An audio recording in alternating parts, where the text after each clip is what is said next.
Sobat Sport, welcome back to Sportholic, Ignite Your Spirit of Sport. Senang sekali hari ini Skarhayu bisa membersamai dan berjumpa lagi dengan Sobat Sport. Dimana lagi kalau bukan di Sportholic yang nanti pastinya akan membahas seputar olahraga dan menghadirkan narasumber yang akan berbagi ceritanya tentang pengalamannya selama menekuni salah satu bidang olahraga itu. Kira-kira bidang olahraga apa dan narasumbernya siapa yang hari ini kita akan ngobrol bersama. Nanti kita kenalan, tapi sebelum itu sekarang mau nanya dulu gimana kabarnya. Semoga selalu semangat gitu ya apapun aktivitas yang dijalani, dan jangan lupa untuk tetap jaga kesehatan. Selain istirahat yang cukup, makan dan minum yang bergizi, kita juga harus mastiin kalau kebutuhan vitamin harian di tubuh kita itu tercukupi, Sobat Sport. Jadi sekarang di sini mau rekomendasiin salah satu produk multivitamin yang bisa ngebantu kita menjaga kesehatan kita dan memenuhi kebutuhan vitamin harian tubuh kita. Ada Oronamin C. Jadi Oronamin C ini adalah produk minuman multivitamin yang punya kandungan vitamin lengkap dan aman untuk dikonsumsi sehari-hari. Jadi Sobat Sport jangan lupa untuk jaga kesehatan ditemenin sama Oronamin C. Oke, tanpa berlama-lama lagi kita sapa dulu gitu ya narasumber kita hari ini. Halo Kak. Halo. Iya, gimana kabarnya hari ini? Alhamdulillah baik. Baik ya. Iya. Oke, boleh dong kenalan dulu sebelum kita ngobrol lebih lanjut nanti ya. Kenalan namanya siapa, dari fakultas dan jurusan apa ke Sobat Sport? Perkenalkan, nama saya Muhammad Permadi Triwicaksono, bisa dipanggil Permadi, dari jurusan Ilmu Kesehatan, Fakultas Ilmu Keperawatan. Oke, hari ini kita bakal ngobrol sama Kak Permadi, yang mana kalau dilihat dari jaketnya ini udah jaket atlet ya. Iya, dikasih. Boleh. Oh, dikasih. Iya. Iya, boleh dong di-spill gitu. Apa sih olahraga yang ditekuni, atlet apa sih Kakak ini? Atlet tenis meja. Tenis meja. Oke. Tenis meja ini kan kalau orang-orang mungkin lebih familiarnya pingpong ya? Iya, pingpong. Pingpong ya, itu sama kan? Sama. Cuma beda bahasa aja ya? Bahasa doang. Oke, kalau di tenis meja itu awalnya gimana Kak? Akhirnya sampai hari ini masih menekuni tenis meja. Cerita awalnya Kak Permadi ini terjun ke olahraga ini gimana? Karena ekstra SD dulu. Oh, awalnya ikut di ekstrakurikuler. Iya, ekstra. Jadi saya ditawarin gitu kan ke rumahnya, guru olahraga. Saya nggak tahu ngapain. Ternyata suruh main tenis meja. Akhirnya lanjut sampai sekarang. Oh, berarti awalnya dulu sempat ikut olahraga lain atau ini olahraga pertama yang diikut? Sepak bola dulu. Sepak bola? Iya, TK. Oh, TK. Dari TK awalnya ikut sepak bola. Iya. Terus somehow gimana ceritanya? Terus kalau SD tuh, masuk SD ditawarin itu tenis meja. Sebenarnya masih pengen lanjut sepak bola. Cuma ibunya ya gitulah bikin isu. Nah, sepak bola tuh ini ditendang perutnya ini itu atau gimanain. Jadi kan percaya aja saya. Takut ya anak kecil. Takut. Karena masih kecil. Akhirnya ya lanjutannya tenis meja itu. Berarti awalnya emang ditawarin sama guru olahraga, nyobain tenis meja. Ketagihan. Kau ketagihan. Seru juga ternyata, cocok di tenis meja ya? Cocok sih. Oke. Berarti awal mulanya, maksudnya kan dari perpindahan dari sepak bola ke tenis meja tuh kan tekad sepak bola, SD masuk tenis meja. Iya. Itu kan pasti awalnya ada ketertarikan, aduh masih pengen sepak bola gitu, pasti ada kan? Masih. Walaupun ada takut-takutnya dikit, ada isu dari ibu itu kan? Iya. Tapi apa yang akhirnya bikin Kak Permadi ini akhirnya, oh tenis meja menarik nih, kayaknya saya cocok di sini. Soalnya udah bisa pergi ke mana-mana, terus dapat ya uang saku lah. Reward ya, hadiahnya. Iya, hadiah. Terus juara kan seneng. Akhirnya lanjut terus gitu. Oke, berarti SD itu udah ikut turnamen-turnamen kejuaraan. Udah. Boleh diceritain dong, itu turnamen pertama? Pertama tuh di Solo, kelas 2. Itu berarti tingkatnya? Iya, nasional. Nasional ya? Nasional. Itu pertandingan pertama? Pertama kali. Langsung menang? Langsung kalah. Oh, langsung kalah? Kalah dulu ya? Iya. Kira langsung menang? Enggak. Kalah dulu, tapi karena seneng ya udah jalan-jalan ke Solo. Ajaib dong saya langsung menang gitu. Siapa tahu Kak, ini kan kayak mungkin, oh ternyata emang bakat banget nih di sini, pertama turnamen langsung menang. Wah, kayaknya nggak mungkin deh. Langsung kalah ya? Langsung kalah. Langsung kalah, tapi nggak mematahkan semangat hari itu? Enggak. Ya kan karena senang gitu. Jadi buat bahan evaluasi aja. Kalau kecil kan masih belum tahu itu. Jadi ya main-main aja gitu sampai bisa gitu. Akhirnya turnamen pertama yang dimenangi apa? Dimenangkan? Saya masih kelas 4 waktu itu, 3 tahun setelah main pingpong. Nah, itu ODSN. Oh, ikut O2SN. Iya, dulu zaman ada SD tuh ODSN. Menang tuh. di situ. Iya. Dapat reward di situ. Iya. Tambah seneng lagi. Tambah seneng lagi di sekolah. Makin semangat lagi. Di sekolah kan juga ini dikasih reward. Jadi seneng lah. Berarti itu kelas 4 SD gitu. 4 SD. Itu masih kelas 4 SD ya, Sobat Sport, kita masih akan menjajaki kisah-kisah di SMP, SMA, dan kuliah gitu. Dan pastinya nanti bakal banyak cerita menarik juga, dan Kak Permadi siap ya untuk cerita ke Sobat Sport ya? Siap. Oke, tapi kita bakal jeda sebentar ya Kak ya. Jadi Sobat Sport jangan kemana-mana buat dengerin keseruan cerita dari Kak Permadi, karena kita bakal balik setelah yang satu ini. Tetap di Sportholic, Ignite Your Spirit of Sport.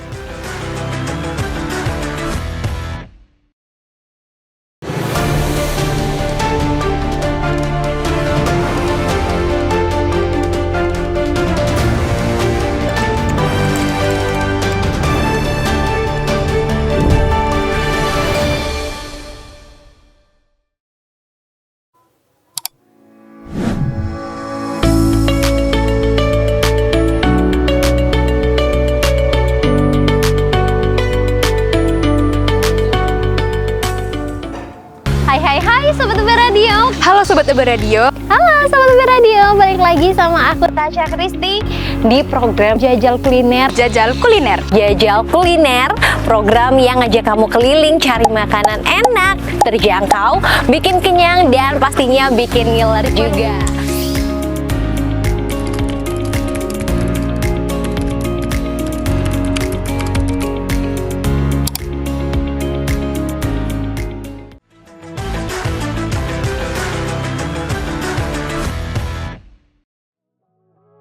Hai Sobat Sport, welcome back to Sportholic, Ignite Your Spirit of Sport. Pasti sama Sekar di sini, dan juga narasumber kita hari ini ada Kak Permadi yang datang jauh-jauh dari Blitar. dari Blitar ya, jauh-jauh dari kampus Dieng. Iya, ya, kampus Dieng. Dari jauh. Fakultas Ilmu Kesehatan. Iya. Iya. Jadi kalau tadi di awal udah cerita awal mula ikut tenis meja itu seperti apa gitu kan ya, dari kelas 1 SD. Iya. Akhirnya kejuaraan pertama di Solo, terus ikut O2SN. Iya. Berarti waktu SD itu juga termasuk sering lah ya ikut kejuaraan? Sering. Karena banget. perlombaannya event tuh pas SD tuh banyak. Di event Jawa Timur, di event Jawa Tengah, itu pasti banyak. Gitu. Oh, dan pasti ikut, kalau ada lomba ikut? Kalau ada dana ikut. Oh, gitu. kalau ada dana ikut. Oke, jadi nggak cuma kalau ada dana? Iya. Oke. Nah, pasti kan pengalaman di SD ikut turnamen kejuaraan, terus lanjut ke SMP. SMP-nya dengar-dengar masuk ke sekolah khusus olahraga. Iya. Di sana tuh ini benar-benar dibimbing jadi atlet gitu. Untuk kesehariannya ya fisik, maintenance meja, nge-gym gitu-gitu aja. Sekolah hanya 3 jam. Oh, jadi sisanya seharian ya? Seharian olahraga. Jadi saya start mulai jam 5 subuh, udah di lapangan track gitu, program lari sampai jam 8. Terus sekolahnya jam 9, sampai jam 11, setengah 12. Lanjut makan, jam 1, jam 2 itu tergantung pelatih. Jadi latihan lagi, sampai jam 3 rest dulu, lanjut jam 4 sampai maghrib. Gitu. Berarti itu SMP dan SMA? Ya, kayak SMP gitu. Dan SMA. Berarti selama 6 tahun kehidupannya Kak Permadi isi olahraga? Makan bola pingpong. Makan bola pingpong. Sehari-hari ya? Sehari-hari. Lebih banyak makan bola pingpong daripada makan nasi ya? Iya. Bola pingpong terus makanan saya. Oke. Waduh, berarti mungkin bagi sobat sport yang bukan atlet ngebayanginnya kayak, ya Allah capek banget. Tapi buat Kak Permadi yang atlet gimana tuh rasanya? Capek banget juga. Capek banget juga ya? Iya. Karena kan diporsir latihan terus gitu ya. Latihan sehari 9 jam gitu. Untuk belajar pun cuma 3 jam. Itu doang. Tapi akhirnya sekarang kuliah juga masuknya di bidang kesehatan. Kesehatan. Ya? Keren berarti Kak. Nggak masuk malah. Dari itu. Tapi selain di kuliahnya juga tetap fokus berkembang juga di tenis meja tetap jalan. Iya. Karena selama 6 tahun udah makannya bola pingpong terus. Iya. Oke, tapi kan berarti selama SMP dan SMA sekolah di sekolah olahraga, pasti kan itu juga jadi ini ya, gerbang baru untuk Kak Permadi ikut turnamen kejuaraan yang lebih tinggi lagi. Iya, karena di sana tuh dibiayai negara Kak, Menteri Keolahragaan langsung. Jadi yang di mana saya SD itu dibiayain orang tua, di sana tuh benar-benar dibiayain negara. Jadi gratis untuk kemana-mana. Karena kan peluangnya gede di sana. Kan dari Menteri Olahraga Menpora langsung gitu. Jadi event di mana-mana tuh ikut. Jadi nggak usah mikir kalau ada dana lagi gitu ya. Kalau waktu SD dulu kan ikut lomba kalau ada dana. Kalau waktu kan SMP SMA di sana tuh ada jatahnya juga, ada fasilitas kalau ini. Fasilitasnya lengkap banget gitu. Makanya kita tinggal latihan doang. Kalau di sini kan mikir ini beli bat pingpong berapa, bola pingpong berapa, biaya ikut turnamen berapa gitu. Kalau di sana enggak. Tinggal latihan aja, ngasih yang terbaik gitu. Iya. Paling jauh ikut turnamen kemana? Jauh, India. Wah, itu waktu kelas SMA. Oh, waktu SMA. Kelas 3 gitu. Oke, itu apa? Kejuaraan apa dan gimana? Maksudnya berangkatnya apakah ada regunya atau regu? Oh, beregu ya. Regu, Kak. 6 cewek, 6 cowok gitu. Jadi dipilih lah gitu. Seleksi. Dari sana ya, seleksi. Tapi karena kita ada channel dari negara itu, seleksinya internal di situ. Ya akhirnya dipilih, ya berangkat. Sebelum itu saya SMP ada kekecewaan sih, Kak. Kenapa tuh? Mau berangkat ke Cina itu, cuma COVID. Oh, jadi batal. Batal. Padahal udah persiapan itu pasti ya? Iya, sayanya juga kena COVID soalnya. Oh, tapi untungnya hari ini masih sehat ya, kayak Alhamdulillah. bisa melewati fase itu ya. Iya. Berarti waktu SMP sempat mau ikut turnamen ke Cina, tapi karena ada COVID dan positif juga, akhirnya cancel dan SMA berangkat ke India. Gitu. Berarti itu mewakili Indonesia ya? Iya. Wah, atlet nasional ini ya? Kabupaten mana? Kabupaten Ngeleko. Itu kecamatan. Kabupaten Blitar. Oke. Aduh, ini namanya merendah untuk meroket ini. Enggak. Udah pernah ke India, Kabupaten India? Iya. Oke. Enggak tahu apa namanya. Lombanya di sana. Oke, berarti kan udah banyak banget ya, maksudnya dari SD 6 tahun aja kan udah ikut turnamen-turnamen, akhirnya pasti kan dapat tawaran untuk daftar sekolah di sekolah olahraga itu kan, SMP, SMA, dan akhirnya di situ juga buka peluang banyak banget kan untuk ikut turnamen ke luar negeri. Untuk turnamen ke luar negerinya itu sangat susah sih, Kak, soalnya bersaingnya dengan semua atlet Indonesia gitu. Ya. Jadi nggak semuanya bisa, soalnya kan dipilih 6 yang terbaik mungkin dari Indonesia gitu. Akhirnya ya terus latihan terus gitu biar bisa ngalahin ini itu yang peringkatnya di atas gitu. Baru ntar kalau udah mulai mencolok di kelasnya, kan ada 3 kelas, Kak, pemula, kadet, junior. Nah waktu itu saya masih kadet di pertengahan itu SMP, jadi ya berusaha saya diliriknya yang ngalahin kelas atas saya gitu, akhirnya bisa kepilih gitu. Oke, luar biasa Sobat Sport.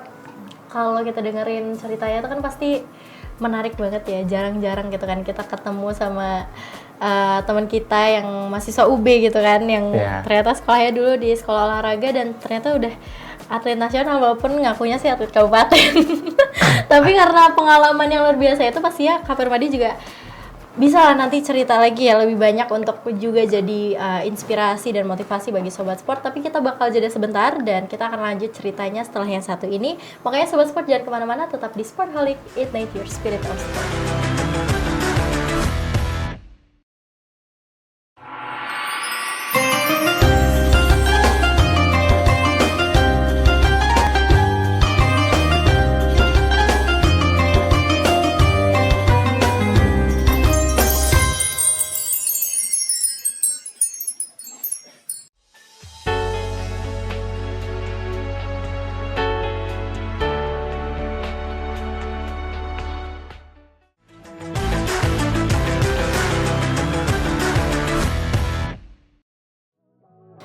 Hai Sobat Sport, welcome back to Sportholic, Ignite Your Spirit of Sport. Masih sama Sekar di sini dan juga narasumber kita hari ini ada Kak Permadi yang tadi udah cerita banyak banget ya. Dan terakhir kita bahas tentang pengalaman waktu Kak Permadi sekolah di sekolah Ragunan, olahraga. Kan itu juga pasti apa ya, sulit lah ya. Maksudnya nggak semua orang bisa masuk ke sana kan, pasti kan. Se-Indonesia itu ketat lah ya persaingannya. Itu gimana ceritanya kok akhirnya Kak bisa dulu saya tuh masuknya sebagai pantauan. Pantauannya dari pertandingan, dilihat ini diambil lah langsung. Kalau ada berbagai anak tuh seleksi. Seleksinya berat nggak kayak polisi gitu kayaknya. Ada ngitung push up, sit up, back up, psikolog, macam-macam lah. Banyak, sulit pokoknya. Kalau saya mikirnya kalau saya seleksi tuh saya bisa nggak masuk. Karena gitu. saking sulitnya ya? Saking sulitnya, soalnya kan benar-benar ada pelatih fisik, ada pelatih buat gizi itu ada buat ngetes, cek gizi, psikolog itu dites semua ada. Itu kayaknya saya nggak masuk deh gitu. Tapi saya alhamdulillahnya dari pantauan. Kalau pantauan itu berarti diambil langsung pelatihnya per cabur. Itu kan direkomendasiin anak ini bisa masuk gitu. Jadi langsung dites di sana. Kalau pantauan saya ngetesnya main sama anak sana dulu gitu. Tanding sama anak. Ya main play main pingpong itu. Berarti kalau misalkan yang kayak Kak Permadi gini yang masuknya adalah jalur pantauan, itu seleksinya nggak serumit yang seleksi. Reguler. Iya. Oke. Tapi tetap ada seleksi-seleksi yang harus dilewati. Iya, seleksi itu kan kalau udah masuk sana Kak. Itu serem sih Kak. Soalnya 6 bulan nggak store prestasi tuh kena SP. Kena SP. Kalau udah kena gitu, misal nggak store lagi 3 bulan tuh out, dikeluarkan. Jadi ya kita merasa tertekan, pressure lah. Cuma ya di sana kan juga per bulannya dapat uang saku. Tuh jadi ya kita tanggung jawab juga sama diri kita gitu. Oke, berarti memang walaupun masuknya jalur pantauan, ya masuk setelah jadi siswa di sana ya sama semua ya, punya tanggung jawab yang sama dan harus tanggung jawab untuk karena sudah diberikan fasilitas, dana dan lain sebagainya. Karena di sana tuh dituntut prestasinya. Soalnya persaingannya tuh per cabur. Kan banyak caburnya seasrama gitu. Jadi misal cabur tenis meja ini dapatnya prestasi sampai mana aja gitu, cabur ini sampai mana. Jadi yang ketekan tuh pelatihnya sebenarnya. Makanya kita juga harus kan saling membantu kerja sama pelatih. Juga akhirnya ya kalau dapat prestasi akhirnya bertahan di situ gitu. Dan saingannya juga nggak masuk akal sih menurut saya. Masa persaingan saya SMP sudah lawan Egy gitu. Yang prestasinya udah mendunia. Tapi dari situ akhirnya apa perasaannya? Pressure banget lah perasaannya. Kayak tertekan.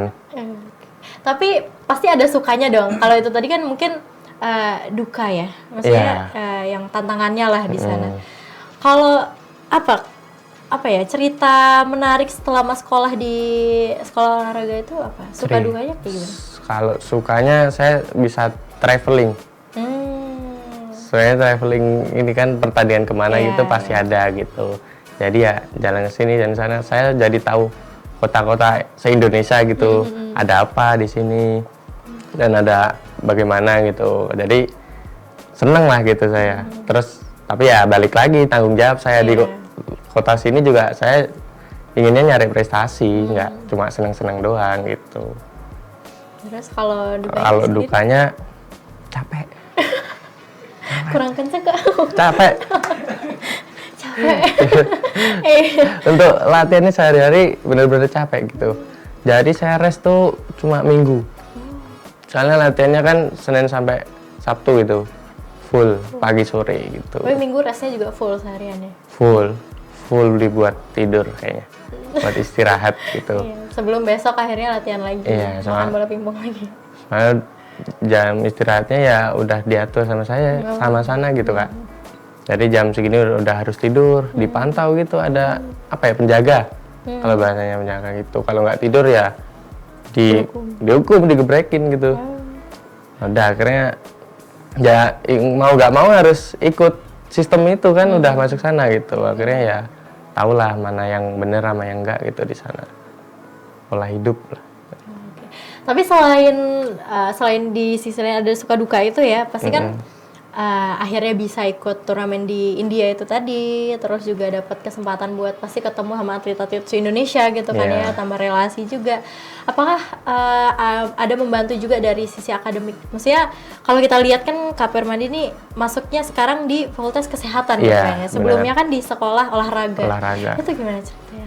Itu saya habis dari lulus SMA itu bingung mau kuliah mana gitu. Akhirnya direkomendasikan sama orang tua kuliah di Malang aja. Akhirnya daftar-daftar di Malang. Saya masuknya tuh mikir kalau jalur dari akademik saya kayaknya kurang banget kayaknya. Akhirnya saya daftarnya dari jalur prestasi gitu. Nah, alhamdulillah diterima. Dari prestasi-prestasi selama 6 tahun itu ya dikumpulin ya. Dikumpulin. Oke, luar biasa. Dan kalau nggak salah dengar-dengar Kak Permadi sekarang juga aktif untuk melatih ya? Ya, benar. Oke, jadi saya keseharian saya tuh habis kuliah ya ada di Sukun lah tempatnya. Saya ngelatih di sana, ngelatih beberapa anak lah, 16 gitu. Jadi ya saya pengen lah kalau ada anak-anak ini tuh bisa menunjukkan melanjutin prestasi gitu loh. Kayak bisa menjadi saya atau lebih. Saya pengen sih harapannya lebih dari saya gitu. Karena kan saya tuh meleset gitu target saya misalnya. Kurang nggak sesuai gitu dari target awal ya. Oke. Luar biasa. Tapi karena mungkin setelah ini kan juga sebelumnya Kak Permadi dilatih gitu kan ya, akhirnya sekarang melatih dan berbagi ilmu juga kan pasti ada kebanggaan tersendiri lah ya ketika melihat teman-teman yang dilatih itu bisa meraih prestasi dan lain sebagainya gitu ya. Saya ya ikut seneng lah kalau apalagi anak-anak yang saya latih tuh udah mulai juara. Nah itu kayak ada kebanggaan tersendiri gitu. Oh ternyata saya bisa jadiin anak ini tuh sebagai atlet gitu lah. Kan saya juga belum pernah sebelumnya. Nah, baru pengalaman pertama ini, baru bulan kemarin kayaknya Kak. Berhasil dapat juara. Berhasil, ya meskipun semalang ya, tapi ada perasaan seneng lah gitu saya. Kan step by step ya Kak ya. Jadi, oke luar biasa, nggak kerasa Kak, hari ini kita udah ngobrol banyak. Dan Kak Permadi juga udah cerita banyak, berbagi ceritanya. Semoga apa yang Kakak sampaikan juga bisa jadi inspirasi dan motivasi juga untuk siapapun yang menonton. Dan mungkin untuk terakhir nih, boleh nggak Kak kasih pesan gitu untuk sobat sport yang mungkin lagi menekuni olahraga tenis meja juga gitu, lagi berusaha untuk meraih prestasi, apa pesan dari Kak Permadi? Pesan saya buat sobat-sobat, lebih semangat lagi latihannya, jangan cepat puas terutama Kak. Karena kalau cepat puas nanti saya udah juara ini, udah ini aja, nanti akan stuck di situ aja, nggak akan lanjut ke tingkat selanjutnya. Jadi tanemin di sini tuh jangan cepet puas, semangat terus. Kalau misal gagal nih, gagal, kita evaluasi juga apa yang salah dari saya, apa yang kurang gitu. Jadi ya kalau kalah itu bukan kegagalan lah, tapi proses mau berhasil gitu. Oke, luar biasa. Kalah bukan kegagalan, tapi proses menuju menang gitu ya.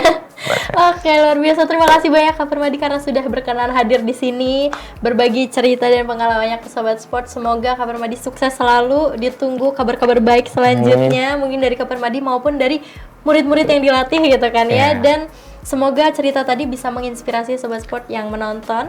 Amin. Gitu. Semoga kita juga bisa ngobrol lagi di lain kesempatan gitu ya. Oke, terima kasih. Dan Sobat Sport, itu tadi obrolan kita bersama Kak Permadi. Terima kasih sudah menonton sampai akhir dan sampai jumpa di episode Sportholic selanjutnya. Dadah.